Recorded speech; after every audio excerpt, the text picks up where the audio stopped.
Hey, it's Alan, and I just wanted to let you know that you can now listen to the ongoing history of new music early and ad-free on Amazon Music, included with Prime. When you sit down with Ash Boschultz and Jay, the Human Kebab Parsons of USS, you end up having a conversation like this.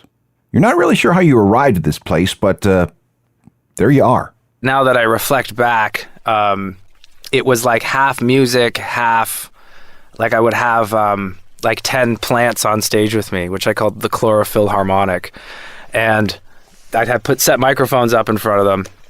And there'd be like plant solos and stuff. And I'm sorry. I don't mean to laugh, but I mean, this is just so unique. No, and then it was just like, I was just so interested in the whole idea of neuroplasticity and the whole idea of rewind, like just disrupting the brain. And so it's like I would have a stereo with a cassette of like how to heal your inner child. And then on this one, I'd have like You're Just Another Victim by Helmet and House of Pain from the Judgment Night soundtrack. And I'd hit play on both of them and just sit down on the stage and then just hold them beside my head and just look at everybody in the eye in the crowd and just let it be uncomfortable. Oh yeah, there's more of that coming up. This is part 2 of USS in their own words. This is the Ongoing History of New Music podcast with Alan Cross. Hi, I'm Alan Cross, and I hope you're ready for an interesting interview with Ash and Jay from USS. This is another one of those occasional in their own words profiles where I just let the artist tell their stories in whatever fashion they choose. And if you listen to part 1, and as you heard in the opening, this talk with USS is in no way, anyway, ordinary. So, just open your mind, sit back, and take it all in.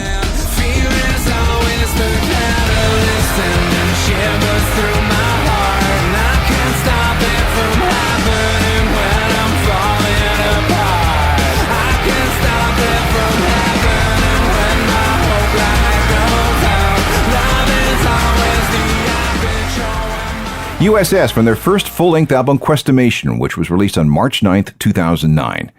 Okay, let's get back to Jay and Ash. This is where coming from theater, coming from music from that angle, that's just what I always wanted to do.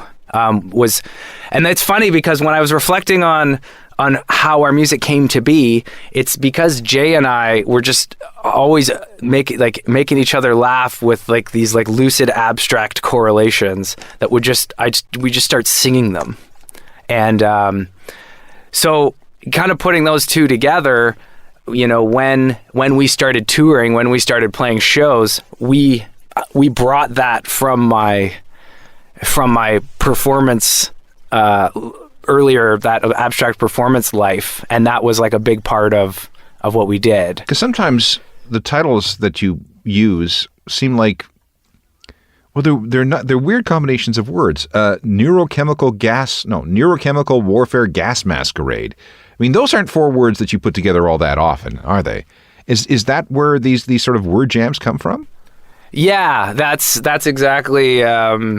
That's exactly it. I mean, the thing that's so incredibly fascinating that I always found to be fun was to just put words together that have never, sat on the bus beside each other in like the history of language.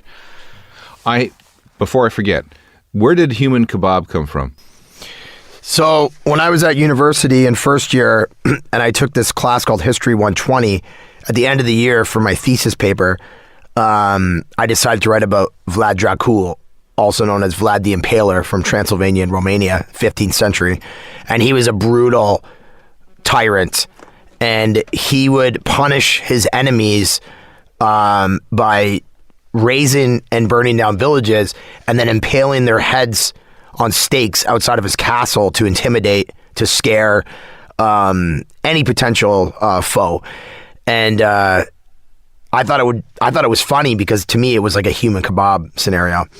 And that's what I'm talking about.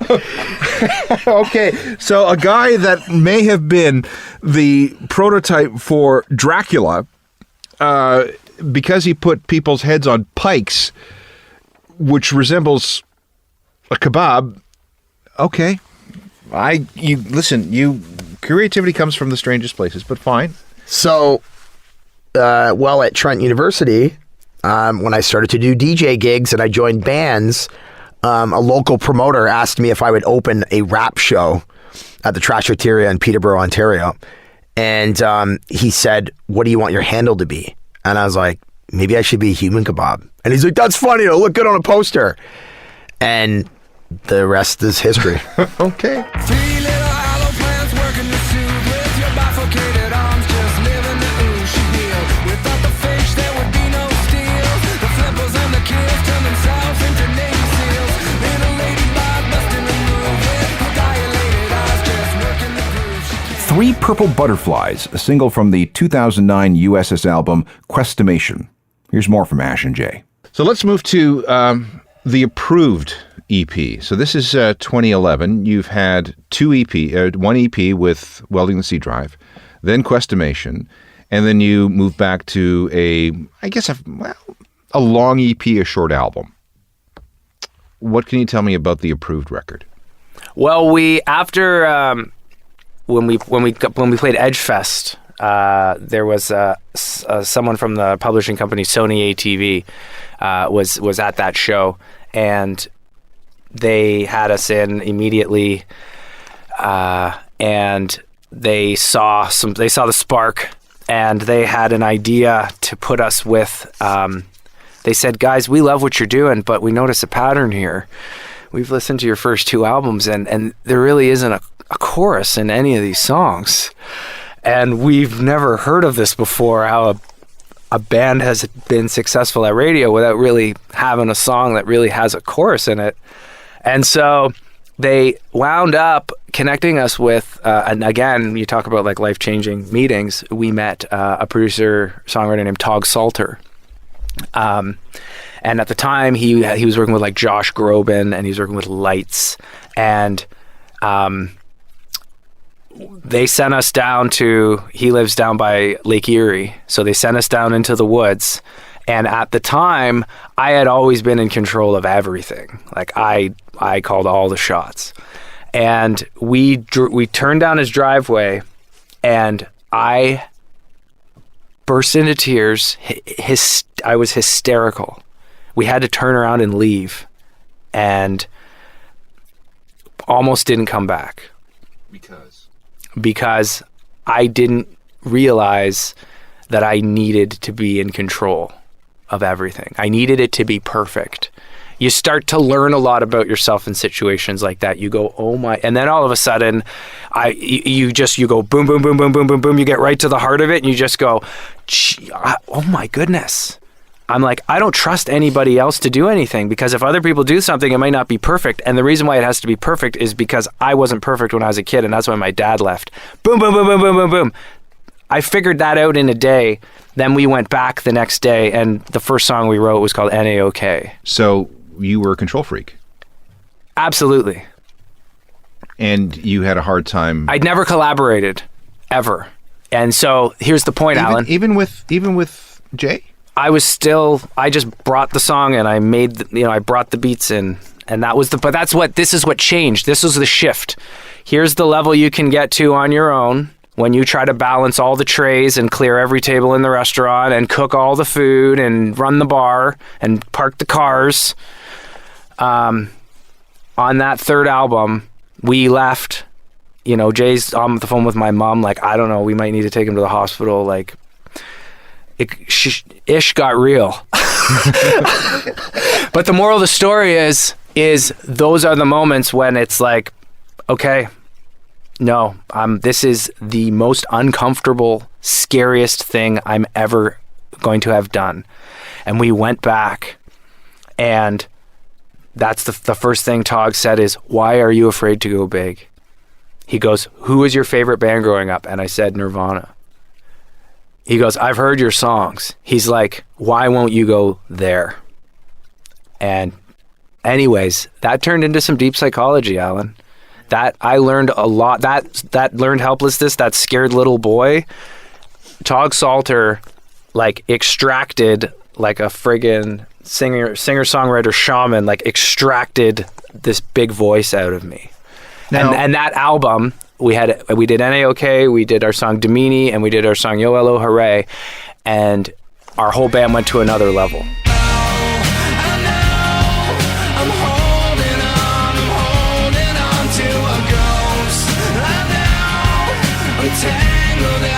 Tangled up in your arms. I know. I'm skipping work. I'm skipping work like a USS with NAOK from the Approved EP, a record born out of a lot of angst and fear and growth and acceptance. Let's pick up on that. This kind of thing would have torn a lot of bands apart. What kept you guys together? I think it's just the success we were having and just that we knew that every moment was precious. And I mean, we were a touring act. We were gaining new fans every time we put out a new song. And we were living the dream that we always dreamt and wanted to. And I mean, in all bands and let's just call it a business. There's trials and tribulations. And I mean, in music, it's no different. I mean, if you can get past the ego and taking things personally and, you know, at times there's like selfishness and all that, I mean, you're a better person for it. Okay, this is extraordinarily mature for a lot of people.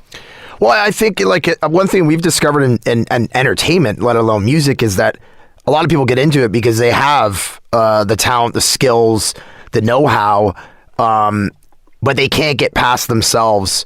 And, you know, that's further to Ash's point about our record Approved, is that, you know, not only was he shedding this old layer of himself where he was, you know, he was letting go and he was letting Tog Salter and myself into the creative process. But for me, it was like empowering to realize that, like, you know, I had, you know, skills and I had my own talents that I could bring to the table. And I mean, that's how Ash and I got together. Like when he sang me Cloud Boy, which was our first song off our album Questimation, like a cappella in my parents' basement, I was like, this guy's like the second coming of like Kurt Cobain in Canada. Now the Cloud Boy sign.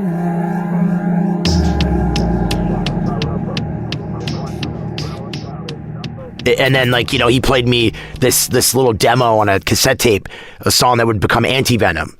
And it was like, you know, the potential was, I don't know, it's weird. Like, we formed a band, but I also felt like I was A&Ring him. And for listeners, that's artist and repertoire. That's a traditional role of a record label guy, but I'm actually in the band with the, you know, one of the most creative people I've ever met. But then simultaneously, then I became creative because I was learning from Ash. But then all of the DJ stuff, all the music I'd been listening to, all the melodies and you know, like lyric ideas and all that stuff, that was just from all of my years of growing up on 80s pop music, 90s hip hop. When we come back, we'll get into the creative process within USS. Don't go anywhere. This is part 2 of USS in Their Own Words, which gives Ash and Jay from the band a chance to tell their story as they want to tell it. Let's continue by getting into their creative processes. So let's talk about, briefly, the collaboration process when it comes to writing a song now. So Ash comes in with all the ideas and It's the lyrics. How does it work? It's actually completely different now. If we had talked to you 4 months ago, I would have had a different answer. But if I gave you the current answer, since that moment in Fort Erie in 2011, since that shell and that armor was cracked, which made for a very fragmented creative experience, that was almost just like, if you could imagine having 10,000 puzzle pieces, but they belong to like 700 different puzzles, and you have to sort through them and piece them and put them all together. That's what it used to be. That's what the process used to be like, transmitting puzzle pieces at a time. In the movie Amadeus, which is one of my favorite movies, Salieri says when he was looking at Mozart's work, he said, there's no eraser marks, there's no corrections. It's almost like he's taking dictation. Within the polarities, the expansions, the contractions, these evolutions of being, since I've met Jay, who's one of the most patient, just be who you are. I'm not going to judge you if it's good or bad, you know, going from year-long drug binges to living in monasteries and back and forth, not glorifying it, but only to say, Alan, that we've arrived at a point where enough of these layers, enough of the rust, gunk, goop has been polished from the antenna to allow this absolute receptivity that is allowing for these experiences with creativity that are very similar to what Salieri was describing with Mozart, where it's almost like just a direct download of information. You've learned to channel. Completely. And where are the messages coming from? Where's the music coming from? Well, say, for example, we were just in Nashville, and I went to a bird sanctuary really early in the morning, and I went for a hike. And I wound up sitting in the middle of the woods, and I was just crying because it was the most beautiful moment that I'd ever had in my life. And a couple walked by, and I stopped them, and I said, "Can I tell you something?" And they said, "Yeah." They said, "Are you okay?" And I said, "Yeah." I said, "I think I'm having the most beautiful moment of my entire life, and I wanted to share it with somebody." And whatever happened between us in that moment, it was funny because I was an hour late for this writing thing that we were doing with these dudes. But I basically walked in, Alan, and I sat down, and I'm like, "Guys, I'm sorry I'm late, but I just met this couple in the woods, and we just talked for 3 hours." And I sat sitting on this bench. I told them the story, and I go, "The guy just says to me," he goes, "You are the book. You are the author. Every moment, you are life." And I just sang our conversation. I sang almost our whole conversation, like this. Our next single that's coming out is this song that is this conversation that from the serendipitous meeting in the woods in Nashville, Tennessee. All right. So you've plugged in now. Yeah. And now you're more receptive to the messages that seem to be out there. I wish I could do that. I really do, because I look at songwriters and I go, I have no idea what you're hearing and how you hear it and how you manage to express it. So I'm always fascinated to know how somebody reaches out and grabs that melody, grabs that song, grabs those words, and is able to articulate them for the rest of us morons to hear. Well, I heard this amazing analogy, and I think it applies to this. It said, how do you know when to use your intuition, and how do you know when to use logic? And how it works is that you, when you use logic, you deduct things, you gather information, and then that informs your intuition. So it almost like uploads those capabilities. So in the way that if you're just paying attention to what's going on and you're picking things up, it will kind of just, the puzzle will just boom, boom, boom, boom, boom, boom, boom, boom, boom. Everything will fall into place. Yeah.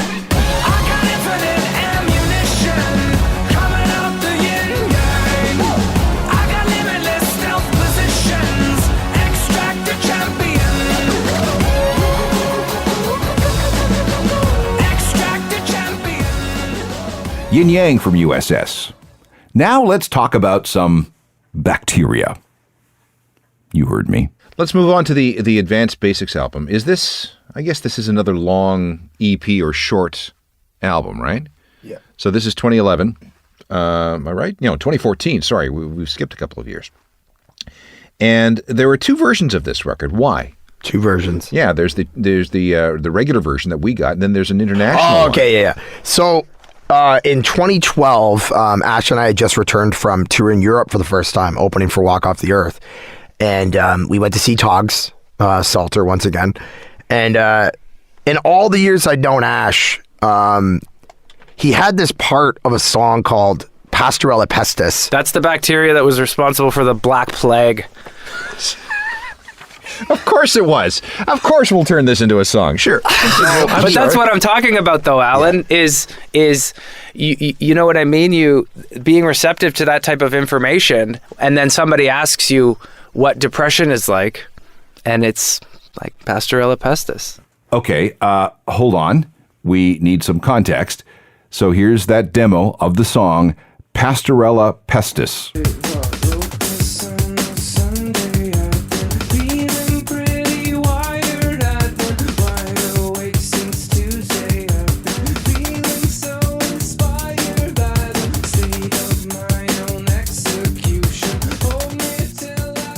Sounds kind of familiar.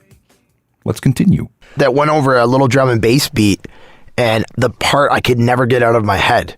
Like, it was a brilliant part. And we'd always been trying to sell our producer Togs on it to put into a song. So then November 2012, here in Toronto, he finally took the bait and said, okay, let's do something with this. But then Ash also had this other part from way earlier that he'd never shown me before. And then we used that as the verse, and that song became This Is the Best. So we were so excited about that song because it was two parts that were already out there. They finally went together. We had the music for it, all that. We showed it to our whole team. Everyone was like, yeah, we're in, let's do it. Put that song out. That song went so far, like even further. Like now, you know, rock stations are paying attention to us. New fans are coming into the fold. Detroit, now we've got a fan base in Michigan. Like Western New York is. That was also when Imagine Dragons, when Radioactive had kicked off. So it was almost like we had a similar experience with 21 Pilots, where you can go back to our first EP from Welding the C Drive, and you can hear what 21 Pilots is doing in the last couple of years. Yeah, you know what? You guys, now that you mention it, have always been a couple of years ahead of the curve. So, but it's so amazing and brilliant that, you know, when we didn't take it as spite or anything like that. It was just like a lane opens up, and it's like awesome, like cool.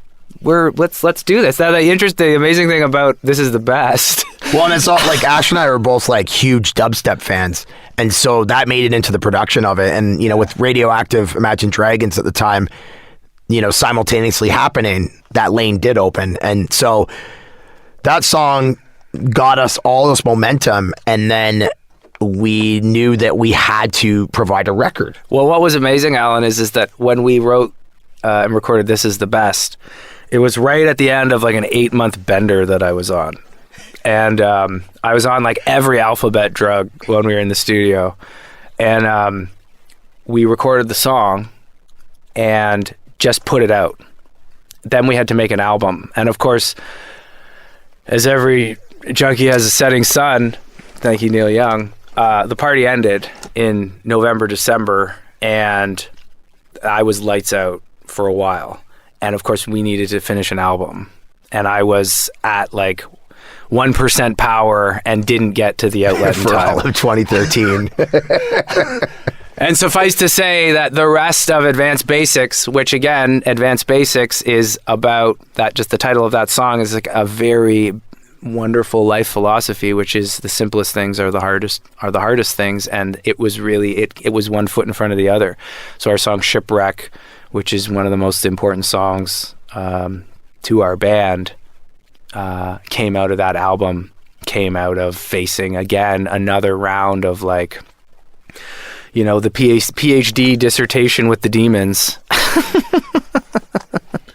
But you pulled out of that, and the EP did fine. Yeah, it did great. Yeah, with Nepal, our song Nepal came out of that one, and Yin Yang came at the very end. So again, that was like another point, like pulling into the driveway with the Control, where that technically should have been the end of that. I could not believe that Jay stuck around. You have the patience of a saint. But I mean, it's music. It's exciting. There's fans. Like there's people that want you to come and stand on stage and act like you did when you're in your parents' basement. I am I've like won the lottery of life, like meeting him, because there really isn't anyone. I don't know if there's another human that could have tolerated everything that's gone on. Well, I woke up on a Monday. I'd been feeling pretty wired.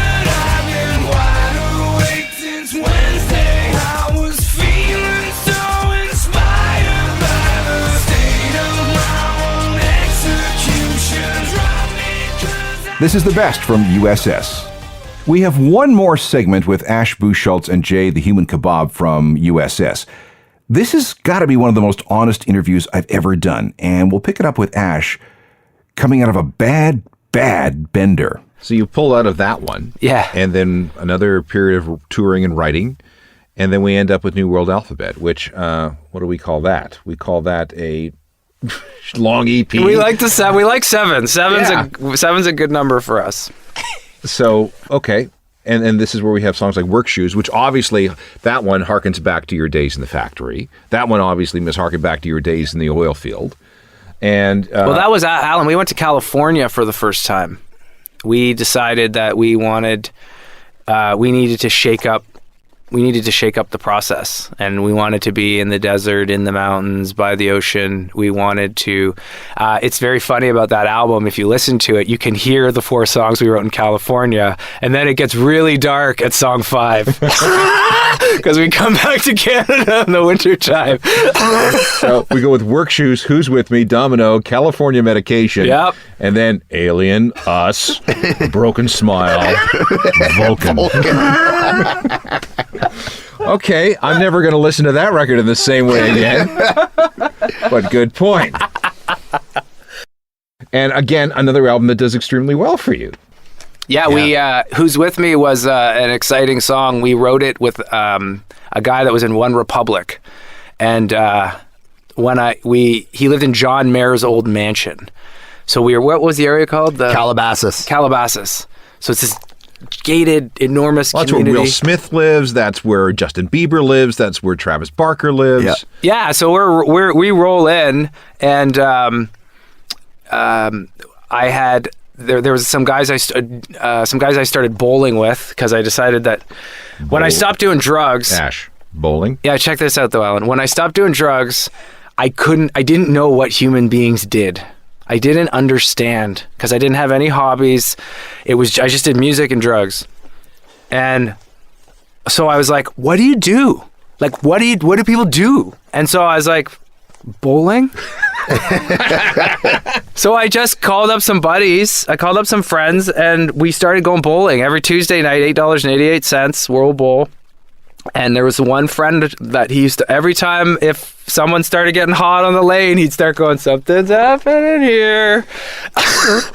And so we walk in and, of course, we're in this, 20,000 square foot mansion. This is in California. In California, in John Mayer's old mansion. And I just kind of haphazardly say that to Jay. I'm like, something's happening here. And then, of course, that's just all it takes. That's the only spark that it takes. And the lane opens. And before I know it, I'm leaning. I got my back against a kick drum. And I'm just getting out what's coming through. And the guy who runs the studio walks in and he said, he goes, oh, that's the drum set that they recorded Dark Side of the Moon on. And I'm just like lying on it like it's like my grandparents' futon in their like rec room in the basement. Right, channeling whatever Nick Mason played on that thing. Wow. That was a cool moment. But yeah, something was definitely happening there. One song that has continuously driven me crazy since I heard it for the first time is Who's With Me. That part of that chorus, there it is. It's going through my head right now. Now I can't concentrate on talking to you guys because that's one of the most earwormy songs that I've heard in the last 10 years. The Who's With Me, that part. I mean, I'll wake up in the middle of the night thinking, God damn it! And it's your fault. Well, isn't it an incredible, beautiful experiment, Alan, when you can take the same person, which is what developmental psychology is all about. You can take the same person who hysterically had to leave the idea of working with another person on a song in 2011, and then you can fast forward to 2017, and now you're singing "Who's With Me," and I'm overjoyed to say that this public experiment has been successful because I just stopped wearing a hat and sunglasses on stage because I would have my eyes closed the whole time. Really? Yeah. Why? Just completely incapable of connection with other humans. I never noticed that. You couldn't tell by watching you guys. That's part of the trick. Don't try to paint a rainbow gray. I'm feeling fine, fine, fine. We're gonna nail this shirt today. It's about time. Some final words from Ash and Jay of USS. One final thing before we wrap up. You had a side project. You and I talked about it briefly. What is that side project? So, actually, when Jay first saw me play, I had started a band called Mensa Dropout. And he walked into the basement of the Drake Hotel, and he saw me playing with this band. And I decided last year that I needed to bring that band back to life that I wanted to rock. It is a rock band. It is, yeah. It's a very grungy, garagey rock band. Who's in it with you? I play in that band with, there is the bass player is in a band called The Primitive Evolution from Toronto, named Steph. Yeah, I know them. Steph Secchi. And the drummer is, he's now with Walk Off the Earth, actually. He's now playing, his name's Tokyo Spears. He was in a band called the Cardboard Crowns, based out of Ottawa. And so, look out, world. And Jay's turned into a radio guy. Yes. So explain your radio career. So in 2012, when USS went to Mexico with Sonic in Edmonton, Al Ford, who was at that station, asked me to do a radio show out west from Toronto. And so for an hour every weekend, I would do remixes from all over the rock world. And it was like a modern electronic take on what was happening in alt rock. Fast forward to 2017, 102.1 The Edge came on board and gave me the Mill Street mixtape.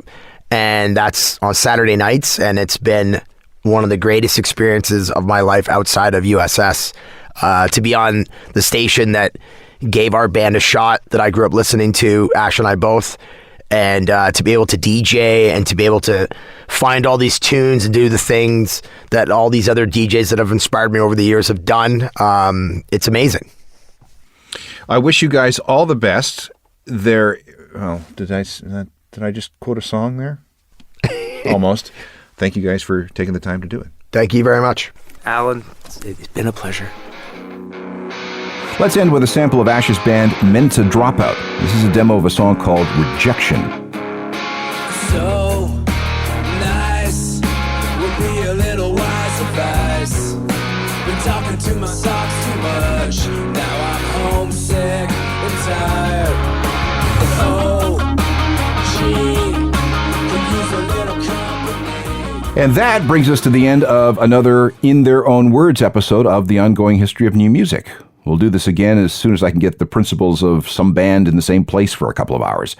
Thanks to Ash and Jay of USS for being part of this. Thanks to Liam, their manager, for herding the cats into the studio.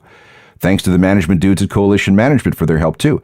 And thanks to Travis for engineering the interview session. If you want these shows for your collection, we have the podcast. They're all free, of course. And you can find dozens and dozens of them at Apple Podcasts, Google Podcasts, or wherever you get your on-demand audio. Rate, review, and remember to subscribe. We're posting new episodes every single week. If you want more music information, there's my website, which is ajournalofmusicalthings.com. It's updated every day with something. And it comes with a free daily newsletter that keeps you abreast of all the cool things happening in music. You should get it, really. And we can also talk via Facebook, Twitter, Instagram, and Google+. All email can go to alan@alancross.ca. Technical production for all this is by Rob Johnston. Talk to you next time. I'm Alan Cross. You've been listening to the Ongoing History of New Music podcast with Alan Cross. Subscribe to the podcast through iTunes, Google Play, Stitcher, Spotify, and everywhere you find your favorite podcasts.